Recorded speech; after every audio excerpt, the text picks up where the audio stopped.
At kapag ang tao ay palaging may kulang sa kanyang sarili, yan po ay laging walang kakontentuhan, lagi po yang balisa, gusto niya, mangyayari ang lahat ng gusto niya, kanya ay kanya, ang tingin niya sa sarili niya, lagi siyang tama. Bakit? Dahil wala po siyang kasiyahan sa kanyang sarili.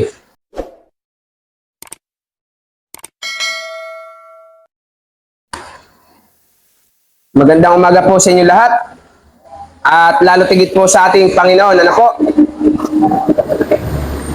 So ako po ay kagagaling lamang sa tarangkaso. Ngayon pa lang ako nakaligo ng mainit na tubig.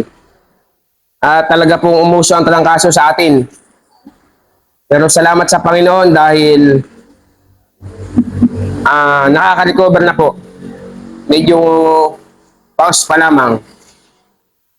So ang ating pong pag-aaralan ay pinamagatan pong buhay na may kasiyahan. Okay? Po sa aklat ng Biblia, unang Timoteo sa 6, sa katunayan may malaki nga pakinabang sa reliyon kung ang tao ay marunong lamang masiyahan. So ibig sabihin, kailangan daw po natin magkaroon ng kasiyahan sa ating sarili. Ano po? Sapagkat marami pong tao na wala pong kasiyahan sa kanyang sarili. Pag sinabing wala pong kasiyahan, marami po yang hinahanap sa kanyang sarili. Palagi pong may kulang. Ano po?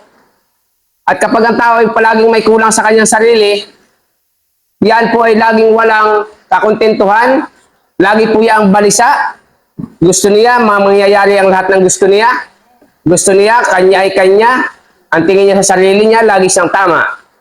Bakit? Dahil wala po siyang kasiyahan sa kanyang sarili. Pero kailangan magkaroon po tayo ng kasiyahan. Ano ba naman may tutulong ng relihiyon kung ang isang tao ay walang kasiyahan sa sarili? Kahit ano pong relihiyon ng ating pasukin, kung wala po tayong kasiyahan sa sarili natin, wala pong silbi ang ating pagiging relihiyoso. Kailangan po ay maging totoo tayo sa Diyos upang magkaroon po tayo ng kasiyahan sa ating sarili. Kapag ang isang tao ay hindi totoo sa Diyos, kahit saan po yan nagsisimba at kahit anong relihiyon yan, hindi po yan magkakaroon ng kasiyahan sa kanyang buhay. Ang sabi nga po sa aklat ng unang Timoteo 6:8, kaya dapat tayong masiyahan kung tayo'y may pagkain at pananamit. Ang mga nagnanasang yumaman ay nahuhulog sa tukso at nasisilo sa bitag ng masasama at mga hangal na hangarin na nagtutulak sa kanila sa kamatayan at kapahamakan. So masiyahan na daw po tayo kung ano man ang meron po tayo. Ano po? Sapagkat kung tayo daw po ay maghahangad na yumaman, ito daw po ay pwede pang magtulak sa atin sa kapahamakan. So kung alam naman po natin hindi natin kaya, ay wag na po nating hangarin. Maging kontento na po tayo sa ating buhay kung anong mayroon tayo. Ang sabi ng Biblia, kung may pagkain daw po tayo at pananamit, ay maging masaya na daw po tayo. Huwag na nating hangarin na tayo pa ay yumaman sapagkat baka ito pa maging mitya ng ating kapahamakan. Kaya nga po maraming taong nawawala sa sarili, ang taas-taas ng pangarap. Ano po? Hindi naman kaya. Puro kayabangan lang ang alam. Kaya anong nangyayari? Napapahamak. Ano po?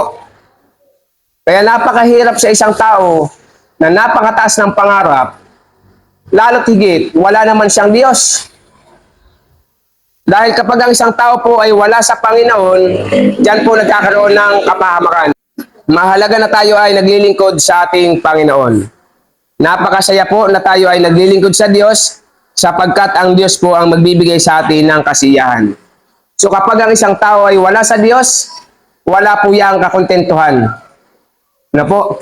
Kapag ang isang tao ay wala sa Diyos, wala po yang kasiyahan. Pero kahit ang isang tao ay sabihin na natin nagsisimba pa, kung hindi naman po totoo sa Panginoon, wala po yang kakontentuhan. Laging may kulang at may kulang, laging may hinahanap sa kanyang sarili na hindi niya masumpungan. Tanging ang relasyon po natin sa Diyos ang magbibigay sa atin ng magandang buhay. Hindi po kung sino-sino. Ano po? Hindi yung pag may nakilala ka na akala mo makatutulong, akala mo siya na ang iyong pag-asa. Wala po sa tao ang ating pag-asa, nasa Panginoon. Mag-e-eleksyon na naman. Ano po? Kung ano-ano na naman ang nadidinig.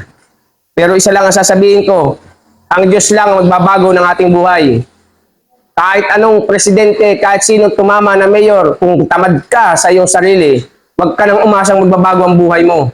At wag mong isisi sa kung sinong namumuno ang iyong kahirapan. Tanging sa iyo mo yan isisi, sapagkat ikaw ang nagbibigay ng magandang kinabukasan sa iyong sarili. Kung ikaw ay naglilingkod sa Panginoon, pagpapalain ka ng Diyos. Kahit sinong mamuno sa bansa, pag ikaw ay naglilingkod sa Diyos, pagpapalain ka ng Panginoon.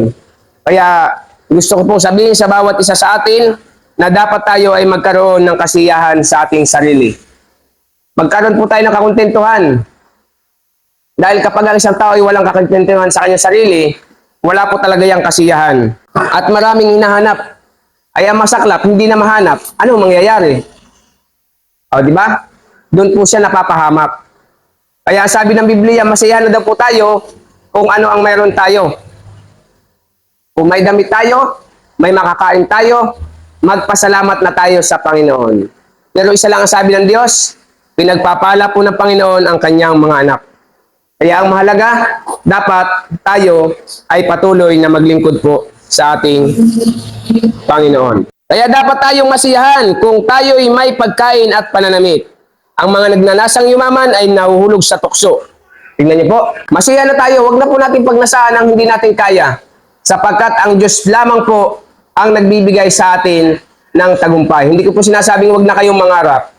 Masarap pong mangarap.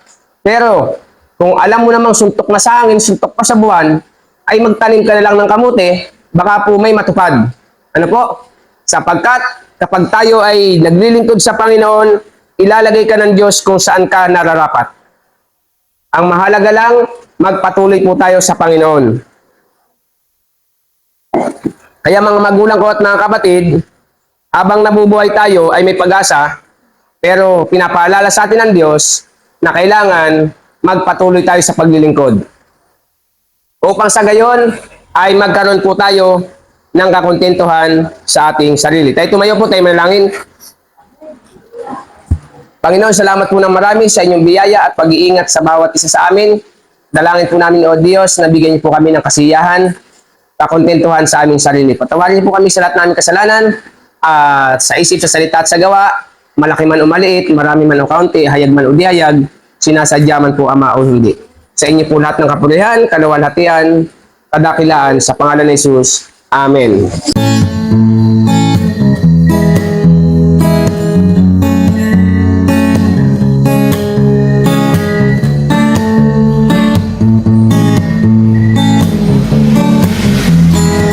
At mayroong kaibigan,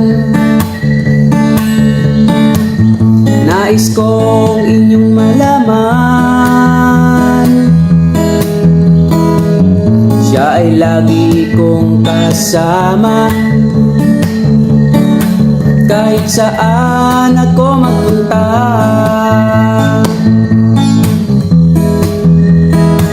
Minsan ako ay may problema, na para bang di ko makaya. Ngunit sabi niya sa akin, hindi ako nag-iisa. Ganyan ang kaibigan ko, laging kasama ko, kahit saan ako magtungo.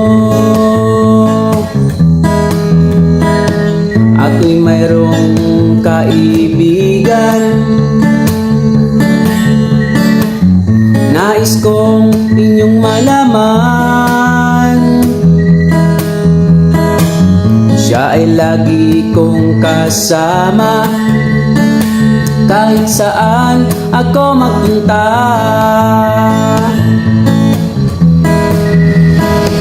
minsan ako ay may problema na para bang di ko makaya. Ngunit sabi niya sa akin, hindi ako nag-iisa.